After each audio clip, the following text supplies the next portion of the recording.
Don't just live for tomorrow, or just live in yesterday. Just be glad for all you have that's in today. And though you've come through many obstacles. Hey everyone, Connie here, and welcome to my blind reaction to The Suicide Squad. So, let's get this out of the way right away.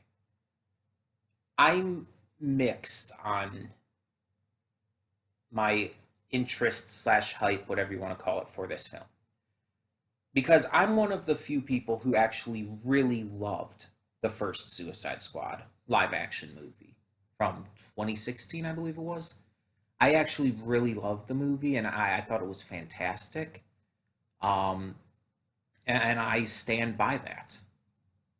I've stood against all the hate it's gotten and all the critics like reeling into it. I've stood against that because I think it's a genuinely fantastic film and one of the better superhero or comic book films because it's not superhero focused. I think the actors all did a fantastic job. I liked the tone of it. I liked the comedy of it. I thought it was great. Um, so with this one, with it being kind of like this soft reboot in a way, um, I'm kind of mixed on my feelings. I saw the first trailer, and it really turned me away from the movie heavily. The first trailer was so stupid and juvenile, and the humor in it was so dumb that it made me not want to see the movie that much. But then the second trailer did kind of turn that around a bit. The second trailer was much better and definitely made it look much more appealing. Um, and the stuff I've heard about the film, definitely there's some things that excite me. It has some great actors in it. Margot Robbie is back as Harley. We have Idris Elba in it. We have Peter Capaldi, and so much more. And it's like there's definitely some good things with it that I am looking forward to. But I'm still very cautious, especially because of the praise that it's been getting. This is being considered one of the best comic book movies by a lot of people. I believe even its Rotten Tomatoes score, as much as I do not like put a lot of salt in Rotten Tomatoes scores because they're just not really that trustworthy in general, especially since they gave Hook a bad score, and Hook is like a phenomenal classic film. Um, but even though I don't put a lot of salt in Rotten Tomatoes scores, they have this up there as one of the best superhero films in terms of score, along the sides or along the ranks of Into the Spider Verse, which I admit is my favorite comic book movie, animated or live action, just in general. Um, and that is saying something. That is saying something, and a lot of people are agreeing with this score. But it also makes me excessively cautious because there's a lot of comic book movies that people really love that I don't. For example, Thor Ragnarok. It's universally praised, and I really don't like it. Guardians of the Galaxy 2 is another great example. But I think I'm probably going to end up liking this, but I don't know if I'm going to like it more than the original. Because in my eyes, the original just really encapsulated the Suicide Squad. And I just really loved how they handled everything. Um, so it's going to be hard to overtake that for me. Mind you, admittedly, my favorite Suicide Squad movie is still an animated one, and that was Assault on Arkham. The Hell to Pay one was not as good. Not bad, just not as good. If I would say The Hell to Pay would be my third at the moment out of the currently four Suicide Squad movies. Assault on Arkham is number one. The live action 2016 one is number two. Then there's Hell to Pay. And then this one is just up in the air at the moment until I watch it. Um, but yeah, the trailers have me mixed. I'm glad they brought back Viola Davis as Waller. She's perfect in the role. Like, she is just perfect for Waller. Um, I'm glad they brought back Jai Courtney as Boomerang, and I don't remember the name of the actor who plays Rick Flag, but he's back. Although they seem to be taking a different route with Rick Flag, and that concerns me because I really liked Rick Flag in the original. I liked how he was the straight man of the group. Um, so that concerns me. And I don't like the way he looks in this new one from the trailers. I don't like what they did with his appearance. Really at all. But I am very interested to see where they take this and exactly how crazy it does end up getting. Because, like I said, I'll probably end up liking it. It's just, I don't know how much at this point. Because, like I said, that first trailer showed a lot of moments from the movie that had really juvenile, childish humor. The kind of humor you'd see in something like Rick and Morty, or Family Guy. In other words, really, really stupid, juvenile, childish humor that it's like you'd expect to hear from like dumb teenagers rather than a big movie. And it's just it's dumb. But I'm hoping that most of the movie is not like that. We'll see. We'll see.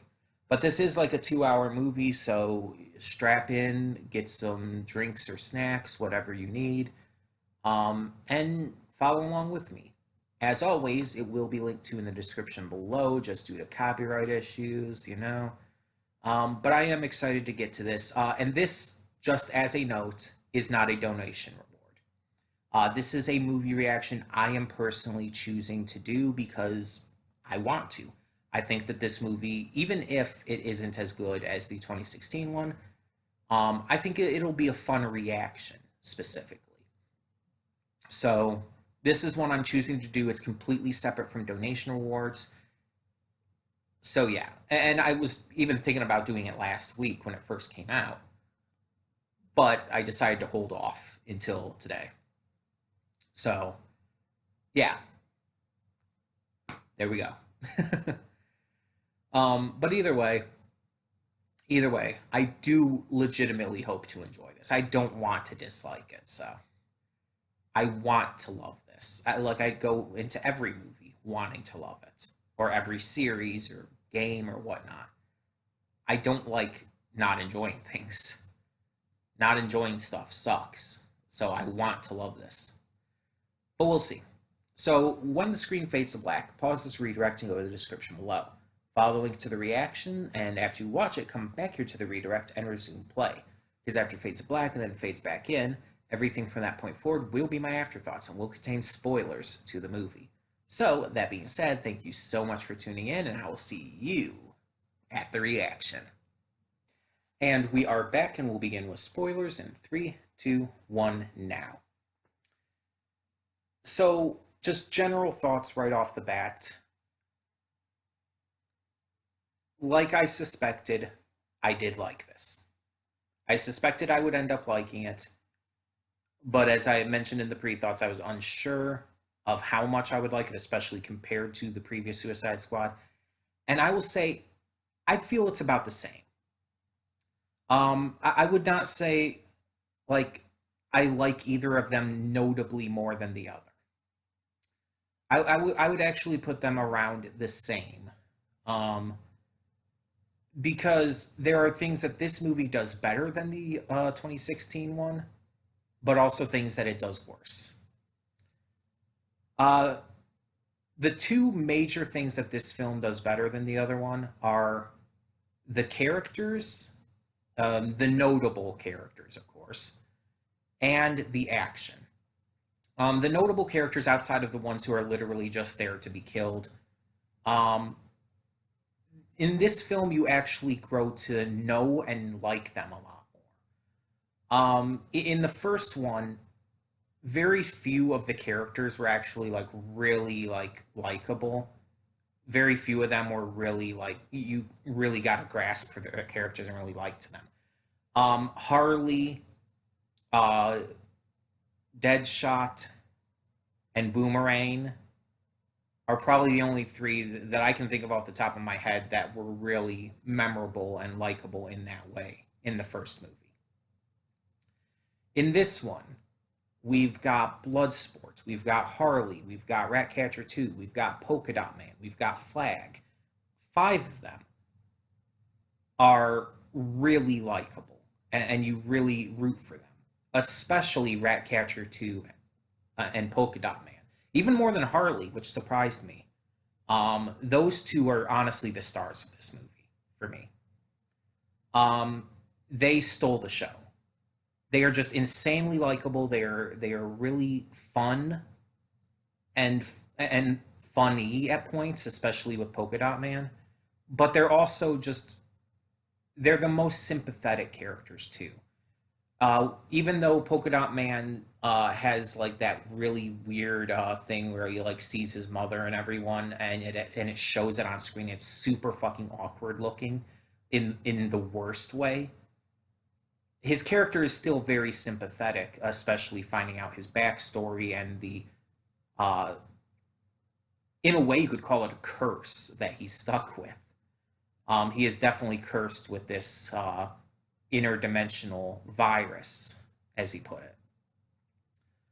And Ratcatcher 2, she's probably, even outside, even like considering Abner, Polka Dot Man, she's probably the least actual villainous of all of them. Of all of the characters in this, she is probably the most who's actually a genuinely good person. And so it's wild that she's being considered a criminal and being considered a bad person simply because, one, she robbed a bank probably to survive, and two, because her rats are being considered weapons, which is really messed up if you think about it. It really is. They're living, breathing beings. They're animals, but they're being considered just like weapons, and it's like, that's a little weird and messed up. Um, but Bloodsport and Flag, you kind of sympathize for kind of the same reasons. Like they're kind of like these tough military dudes, but you could tell that they have a heart of gold behind that. And then Harley, it's Harley. If you love Harley in anything, you're gonna love Harley here because it's Margot Robbie is still a phenomenal Harley. I still stand by that she was the perfect actress to cast as this character in live action, and I really think that she has just nailed this performance every time she does it. And I still want to see a live action or not Birds of Prey, we had that. Live action Gotham City Sirens film. I want to see Harley get her poison ivy.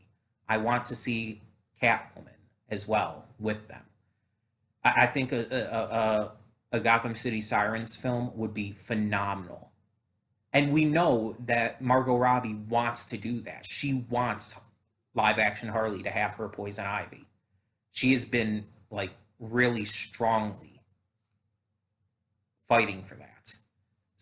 So I would love to see that in the future. Um, on the other hand, there are some characters in this who just are just insanely unlikable, and not in a good way. Because like Waller is unlikable in a good way. It's like you hate her, but you love to hate her. Peacemaker, you just hate him. And I think the biggest reason is, as I said during the reaction, John Cena's not a good actor. He's never been a good actor. He's done these various roles here and there. I think his first one was The Marine. He's never been a good actor. Even in shows like on TV that I love, like Psych. He guest starred on Psych. I love Psych. It was an amazing show. John Cena cannot act. In his role in that, he brought down the episode or episodes he was in because he cannot act. He's not believable at all in any role he plays. It's just like, okay, this is just John Cena. It's just John Cena the entire time. You never get invested in the character. You never feel like it's actually the character. You feel like it's just John Cena. And it's distracting. Not to mention the actual character we saw of Peacemaker is so fucking disgustingly unlikable. It's like every time he's on screen, it kind of pisses me off. Because it's like, yeah, I understand these are bad guys, generally. I understand that they're not going to be, like, the best people or anything. Outside of Ratcatcher, who's just a pure being who deserves to be protected. But he is, like, he's the worst out of all of these, I would say. He is just so unbelievably disgusting and horrible. And is basically a literal representation of toxic patriotism. He is a literal representation of specifically toxic American patriotism, the kind you often see in a lot of right-wing people. Not all of right-wing people, luckily, are like that, but the most extreme ones tend to have this kind of just extremist ideologies and this military might kind of belief and everything, and the idea of protecting freedom and peace through non-freedom and peaceful methods. It's so horrifically disgusting, and it pisses me off. And the fact that John Cena can't act made it worse because it felt so bad because of it. It felt like it did not fit in with this film. And speaking of not fitting in, there are a couple scenes in this where they use some like notable like computer graphic stuff, like with the flowers and stuff around Harley when she's breaking out of the base, and when Nonaway is like hanging out with those little colorful fish things and all. It looked so fucking fake.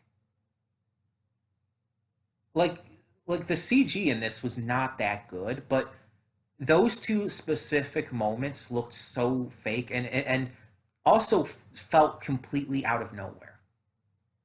I can handle the CG looking pretty fake. Like, you're having Starro in this film, so the CG, it's not going to look the best. Like, there's no way to make that look too real. But it's like, when it just seems like it comes out of nowhere and has no real point, that's when I start to have an issue. The graphics around Harley when she's breaking out and all those flowers and stuff, they're very pretty. Even if they look fake, obviously. They're very pretty, just in their general design. But there was literally no point to it. It happened only during the last segment of her breakout, and it felt completely random. It felt like, oh, we're just going to put this in for a trailer shot. Because this was used in the trailer. And I thought that it was just a trailer thing. When I saw the trailer, I thought like, oh, this is just a cool thing they're adding in for the trailer just to like make it kind of like cool looking or pretty looking or whatever. But the fact that that was actually in the movie and it just felt so out of place and so random and so off, it hurt the immersion quite a bit. And same with Nanaway's colored fish. Like, if you want to have Nanaway like hanging out with some fish in there and like being like really amazed by them, that's fine. But they made them so brightly colored and so fake looking that it didn't work. It did not work at all. One thing that the previous movie did much better than this is the comedy. Most of the comedy in this film was very flat. It was not that good. very little of it was actually funny. There were a couple moments that were really funny, but a lot of the humor in this film just wasn't. It was just bland.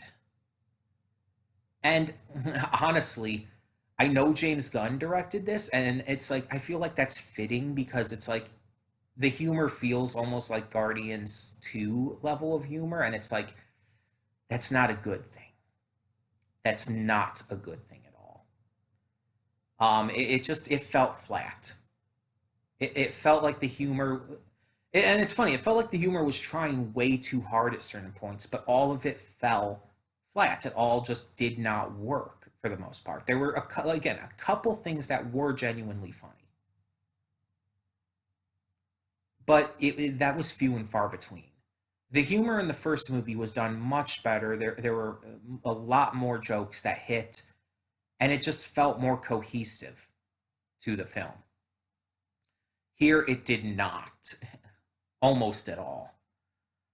Um, this movie also had more death, more characters dying more consistently, more gruesomely. And while some people may like that, I actually didn't. While there were definitely some creative deaths and everything in here, so many of the characters that were brought into this film, so many of the characters that this film was even advertised on, died way too early and had literally no role. Like, they were literally just there to die. And I don't like that. I don't like it when characters are put into films or games or whatnot for literally the purpose of dying, especially when it's this many characters. Like, I know that if you have too large of a cast, you're not going to be able to explore all of them. And it's like, yeah, it's still Suicide Squad. A lot of them are going to have to die, but to do it so unceremoniously and so early and so just without establishing almost any of them first, it felt it felt pointless. It felt like their inclusion in this was completely pointless. The first movie did so much better with all of the characters that were there. The ones who died early were few and far between, and the ones who did die later on, like their deaths felt like they mattered. And because there wasn't as like heavy of a death count in the original, it honestly felt just it just worked better in my eyes. Like I feel like they went too ham with that in this. They tried way too, again, as an example of trying way too hard. They tried way too hard to like show like, oh, we're gonna actually kill off our characters. And it was a pointless, a fruitless act.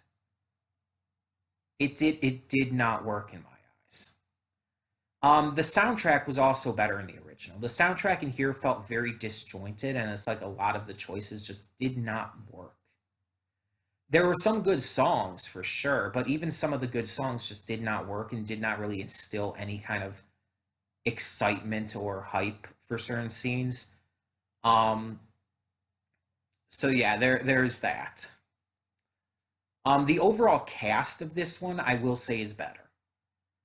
The original movie had some standouts for sure, but the cast of the original movie, outside of those standouts, really just didn't do it as much for me. But the cast of this one, for the ones who actually mattered, they did fantastic. I'm not even familiar with all of them. I do not know how to pronounce his name completely, but David Dastmalchian or something like that. I apologize if I really butchered his name there, but he played Abner, Polka Dot Man. He was phenomenal. Like, from an acting standpoint, he was phenomenal. And it's one of the reasons why he was so, why his character was so damn good. Same with the actress who portrayed Ratcatcher, too. She did a fantastic job. Idris Elba's always amazing. I said that in the reaction. He's always amazing. So I expected him to do a fantastic job, and he did. Um, The guy who plays Rick Flag, I think it's Joel Kinnaman. He did a fantastic job. Um, he very much did feel like the same character from the first one.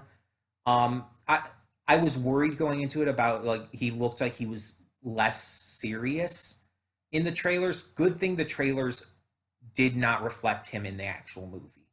It was still the same Rick Flag pretty much. It's just the yellow shirt and the moments that seemed like they were a little more goofy in context worked.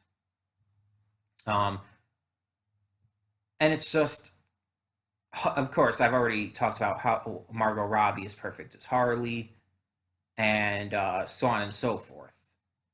Even the other people working with Waller, I don't know what that one guy's name is. Um, uh, Let me see if I can find it here. But I've seen him in other things, and he was really good in this too. I think it started with a J or something. Let me see if I can find him.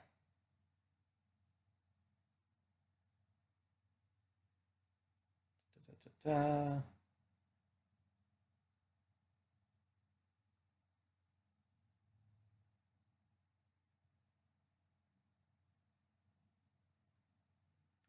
Ah, here we go.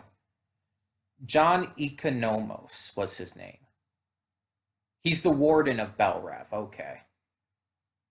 And that's Steve Aggie. I want to see what else he's been in because I definitely know him.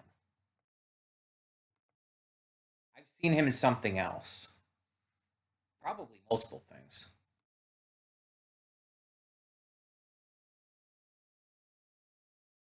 Let's see. He's worked with Sarah Silverman before. He was in Guardians Volume 2. Okay. He was in Brightburn. I might recognize him from Brightburn. But not any other movies I'm seeing that I would really recognize. Let's check television. Okay, he was in the Sarah Silverman program, which I did see. Oh, he apparently voices various characters in Adventure Time.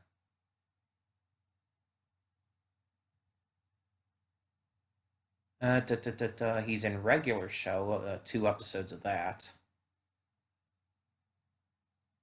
And apparently he is going to be in Peacemaker, which makes sense considering what we saw there. Oh, he was in 12 Forever. He was Big Deal, Mac, Beefhouse, and Galexander. Okay. Apparently he hasn't been in a lot I've seen. I've seen him before though. I definitely have seen him before. Also, he's really like I want to see that too. He's 6'6". Oh yeah, I believe that's okay. I was because I saw in the movie. It's like I was wondering, like he looks really big, and it's like I don't remember him being that big, but no, apparently he is. He's 6'6". It's like okay, you have like a wrestler's height. But in all seriousness, um, yeah. Overall, there were a lot of things I definitely liked about this movie. It really sucks. It kind of irritates me that they killed off Polka Dot Man, but it's like I know not all my favorites could make it to the end. But it's like I really liked him and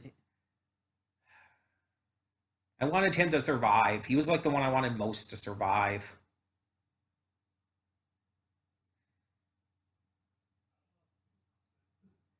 I'm not a huge fan of how they portrayed King Shark though. Like I don't like the fact that they just made him dumb. He's just dumb. Why? Why did they make him dumb? I legitimately do not understand that. And it's like again, most of the jokes with him did not work. He was very much a comedic relief type of character. It didn't work. It was completely unnecessary and felt really out of place. Um, the comedy with Harley worked most of the time. That was some of the best comedy in this. Harley was fantastic, but again, that's to be expected. Um, but yeah, just overall, I did very much enjoy it, but not really that much more than I enjoyed the first one. if even more. I would have. It's been a while since I've seen the first one. I would have to see it again to really form a notable thought on which one I truly like more, because they're that close to me. And people are acting like this is one of the very, very best comic book films. It's really not that good. People are over exaggerating it, just like they tend to over exaggerate everything. It's probably the same kinds of people who think like The Godfather is like the pinnacle of movie making when it's really not and has a lot of issues with it. Um, but it feels very much like the same kind of thing. People are acting like this is just such a phenomenal, amazing movie, and it's like it's good. I'd even go as far to say it's very good, but it's not perfect. It has its issues. It has its problems. It's really not that good. And obviously, this is all subjective. It's all from a person to person standpoint. And if people really loved it that much, there's nothing wrong with that. I encourage people to love anything as much as they truly do. Because it's like, if you can find that much passion and joy and entertainment from this, all the power to you. Love this film, love it to your heart's content. I'm just speaking from my experience, from my personal tastes, from my personal thoughts on this film. Don't ever try to take my opinion as fact, because it's not. I admit that, I acknowledge that, and I acknowledge that none of my opinions are fact in regards to this, because they are opinions. In regards to media and the quality of any piece of media, whether it be a movie, a cartoon, an anime, a video game, a comic, so on and so forth, music, the quality of any piece of media is entirely in its nature subjective. There are people who will always love any piece of media, unironically love it. And there are people who will hate that same piece of media. And both viewpoints are perfectly valid. There is no such thing as a piece of media that is like 100% seen as good or 100% seen as bad, because it's literally impossible. All humans would have to think this exactly the same for that to happen, and that's literally impossible. So yeah, it's just I really want to make that clear that this is just my view. If you like this movie a lot more than I did, if a lot of these issues were not as big a deal to you, or even if you had issues with the film that I didn't, that's completely fine and completely valid. So I just want to make that clear.